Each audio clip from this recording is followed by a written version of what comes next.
You know, right now in the United States Senate on the issue of Obamacare, there are three guys really sort of stirring it up. One of them was Senator Rand Paul of Kentucky. He was on our show earlier this week. Another one is the junior senator from Texas, Ted Cruz. And the third guy is on the phone line right now, Senator Mike Lee of Utah. Good morning to you, Senator. Hey, good morning to you. It's good to be with you. Well, we're very glad to have you on. You have been among those who are calling for the defunding of Obamacare. I point out this morning that right now 39% of Americans want to see it repealed.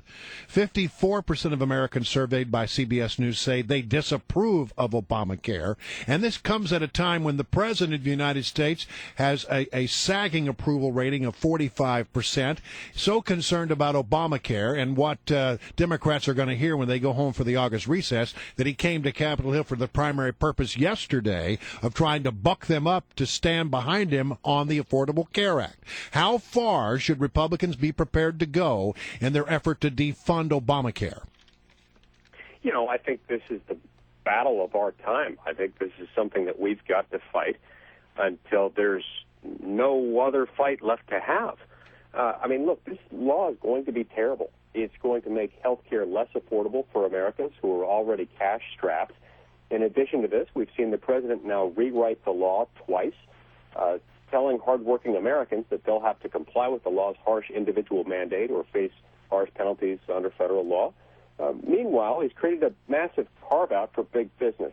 This isn't fair, and it's going to make health care unaffordable, and the American people shouldn't fund it. Senator Lee, it seems to me that your message going forward to the debt ceiling debate that we're going to have is you're all for a continuing resolution and for funding the government for everything the government does except for Obamacare.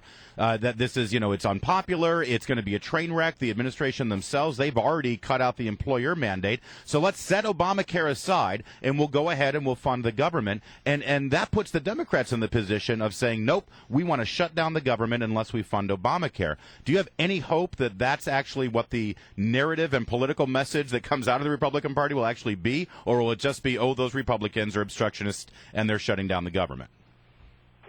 Well, yeah, that is the message that we need to communicate, and the more that message can be communicated, the more I think the American people will continue to move to our side. I mean, look, it is entirely reasonable what we're offering. What we're saying is we want to fund government. Let's keep the government funded. I'm willing to pass a spending bill that keeps everything else in government funded, even a whole lot of programs that I would never have voted for that I don't like. I'd be willing to do that, but I'm not willing to fund Obamacare. So I'm saying, if you're going to make us lump all government spending into one bill, that's fine, but that bill better not contain Obamacare funding. Okay. Or I'm not going to vote for it. But I got to question you a little bit about that because you know that the Democrats are going to say no way. Harry Reid would soon die as allow that to happen.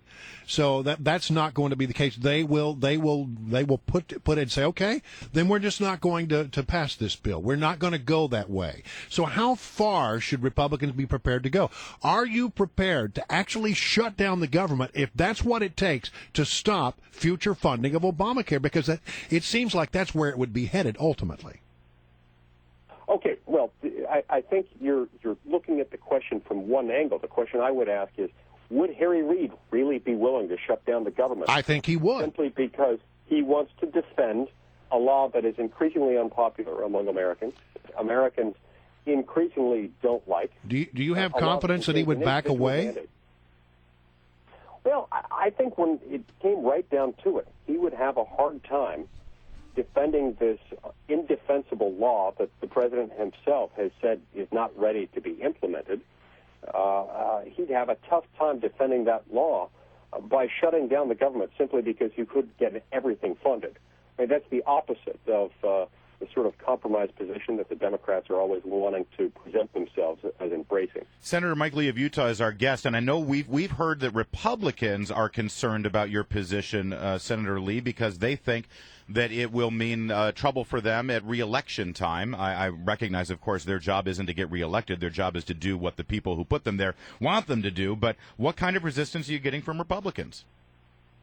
I'm seeing some resistance by some in the Republican establishment and some in the Democratic establishment from people who just want to sort of we can do just fine with this law by letting it take effect, and maybe we'll get rid of it tomorrow. But there's one thing we know about new entitlement programs: they don't go away ever. Yeah. So once this thing kicks in, it's here.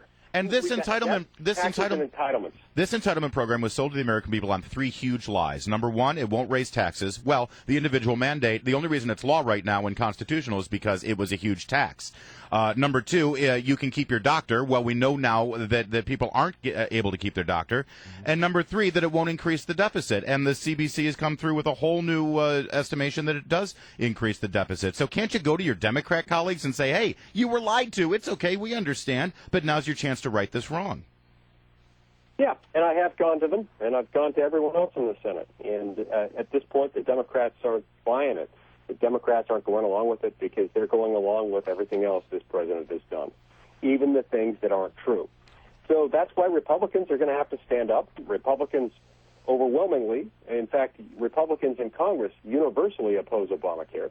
But what I'm saying is, if you're opposed to Obamacare, don't fund it. If you fund it, you own it, and we don't want to own this. All right, so we're going into the August recess here in a day or so, and what would have to happen if there's to be a sea change among Democrats is that every Democrat going back to their home state and their home district is going to get an earful about Obamacare. What are you doing to make sure that happens?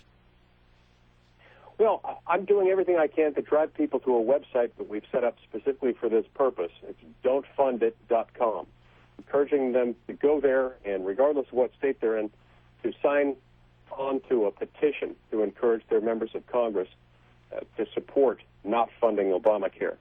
I'll also be talking to my home state constituents in Utah, all over the state, about this issue, because this is an absolutely imperative task for us to be able to complete right now. We have to stop this law before its really harmful provisions kick in, and kick in selectively. This president has said he's going to selectively enforce it, and that's not fair. Don'tfundit.com. Let's blow those servers up, folks. Don'tfundit.com. He's Senator Mike Lee. He's a Republican of Utah. He also represents the Republican wing of the Republican Party, which is very refreshing.